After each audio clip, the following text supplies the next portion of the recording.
اب رخ کرتے ہیں یورپ کے ملک اسپین کا۔ ہمارے نمائندے ممتاز منیر سلہوترا کی رپورٹ کے مطابق تحریک انصاف اسپین کے صدر شہراز اصغر بھٹی اور تحریک انصاف اسپین کے سابق صدر شہزاد اصغر بھٹی کی طرف سے تحریک انصاف کے ممبر پنجاب اسمبلی چودھری شہد رضا کوٹلہ اور معززین بارسلونا اعزاز میں لاہور ریسٹورانٹ بارسلونا میں افطار ڈنر کا اہتمام کیا گیا، جس میں چودھری امانت حسین مہر، چودھری شعیب ورک، حافظ عبدالرزاق صادق، چودھری گلریز بوگا، ملک حفیظ اوان، راجہ مدثر، عابد رانجھا، ڈاکٹر ہما جمشید کی خصوصی شرکت کے علاوہ کمیونٹی کی سرکردہ شخصیات نے شرکت کی۔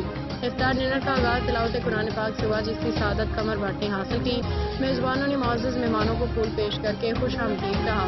چودھری شہد رضا کوٹلہ نے شہزاد اصغر بھٹی اور شیراز اصغر بھٹی کے لازوال محبت اور بے مثال افطار ڈنر پر شکریہ ادا کیا۔ کہا کہ جب بھی اسپین آنا ہوا، جس انداز میں بھٹی برادران نے الفت کا اظہار کیا وہ قابل ستائش ہے۔ ہمیں بھٹی برادران پہ فخر ہے جو نفسا نفسی کے دور میں مہمان نوازی کرنا خوب جانتے ہیں۔